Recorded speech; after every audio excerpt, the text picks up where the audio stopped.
We are going to talk about this because I am super angry about it. So this article is from Digital Trends. There are retailers out there who are evidently already selling Intel 12th generation Alder Lake processors. Not only that, but at a cheap price. And it's sort of hard to argue with the evidence here. So Reddit user Sebi9123 apparently got his or her hands on two 12900K processors. And that looks like a pretty credible looking box shot. So as far as I can tell, individual end users are able to get their hands on these chips, and without disclosing anything that would get me in trouble because of our NDA with Intel, I'm going to say that it is conceivable that end users could have these chips to work on testing or benchmarking them or whatever the case may be before members of the press who have signed non-disclosure agreements with Intel about these processors. On what planet does that make any sense? This also isn't the first time.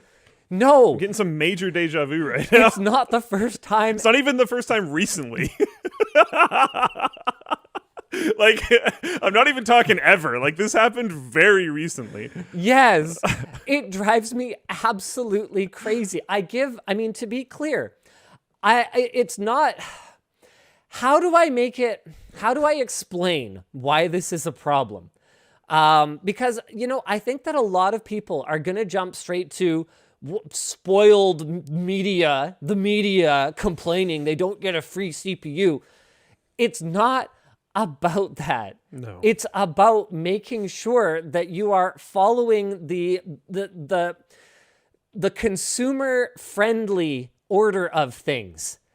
You should not be jumping the gun and opening something up for sale before anyone has an opportunity to review it, because in my mind, that demonstrates that you have something to hide. Now, to be clear, I don't think that Intel is going out of their way to make these chips available to end users before press are able to get an opportunity to review them. Because I think that, especially in a case where you have a product that you're confident in, you want as much media coverage of the thing as possible because you know that it's going to drive demand. Like, that is the symbiotic relationship between reviewers and manufacturers.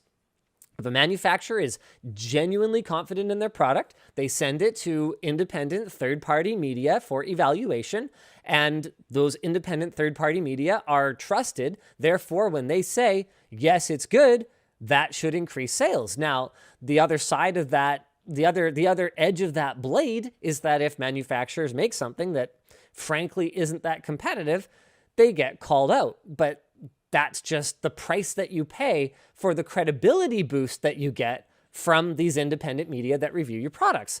So for us to be able to do our job, we need time. It's that simple. Especially if you want reviewers to be able to do a good job. Because there's been a lot of times in the past where reviewers will receive something without enough time to do a thorough investigation, even if you assume that they're working 24 hours around the clock. And that is absolutely something that, to me, indicates that a manufacturer might have something to hide. When we get a sample on the Thursday before a long weekend with an embargo lift on the Monday, we look at it and we go, you don't want us to look that closely at this, do you? Yeah. That's exactly, 100%. And to be clear, I don't think that this is Intel's malice showing through.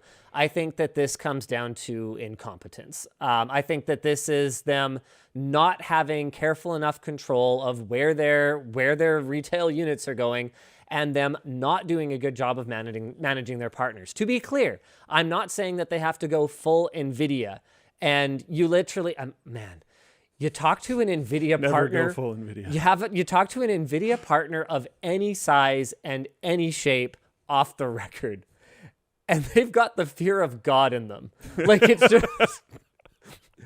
I don't remember the last time there was a major NVIDIA GPU, like retail GPU performance benchmark league, because everyone is terrified. Whereas Intel has demonstrated time and time and time and time again. I mean, Tom's Hardware has been publishing leaked benchmarks with engineering sample chips since before I was working in the industry. Yeah. And they've never stopped getting support of like proper chips, right? Like they just continue to have the relationship. Whereas Nvidia, they will go after you. They'll ruin you, yeah. Yeah, if you publish something that you knew you weren't supposed to, you are on the list. Like you are never, they're never going to talk to you again. And they have an extremely long memory. So I'm not saying that Intel has to go full NVIDIA, but I'm saying that you have to at least respect the results of NVIDIA's approach.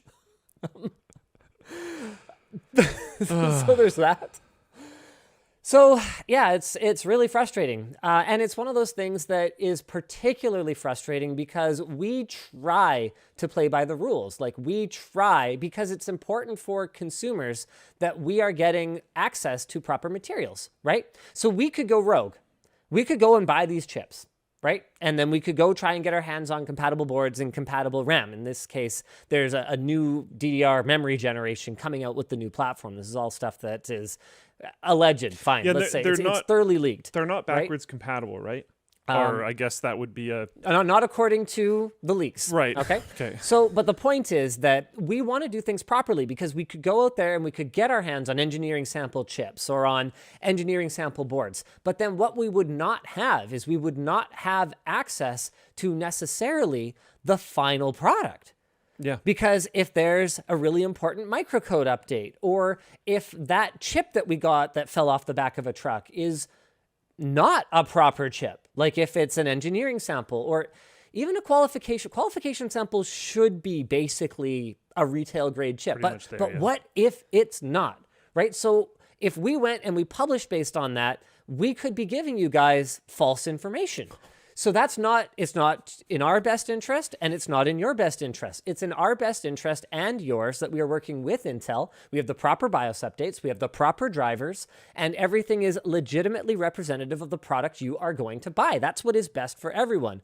But if the partners who play by the rules in order to bring you guys the best, most accurate content are somehow at a 2-week disadvantage in covering the product, I don't get it. And then, yeah. That's to nobody's benefit. Yeah, then there's no incentive whatsoever to follow the rules. So then everything's just a mess and it's not good for anybody. So I'm frustrated. I'm frustrated and I'm venting my frustration. I realize at this point that there's pretty much nothing that I can do about it because the really stupid thing is once you have signed an NDA that you won't, publish these benchmarks or whatever, even if we got our hands on a chip through like retail means, that is an extremely gray legal area. I mean, we could go to Intel and we could say, you know what? An NDA is invalid the second that information is available to the general public by means of I believe that is a thing. Someone other than you. Yeah. Absolutely, we could make that argument. And then if Intel really wanted to, they could make our lives a living hell while they fight it out with us in court. Yep. Because legal fees are really oppressive. Yes. There's this whole mechanic where, like, if you have enough money, you can just bury someone, basically. Zatharian in Floatplane chat asks, can you even say if you have review samples yet? Typically, it is covered by the NDA that you are not allowed to disclose if you have review samples of an upcoming product.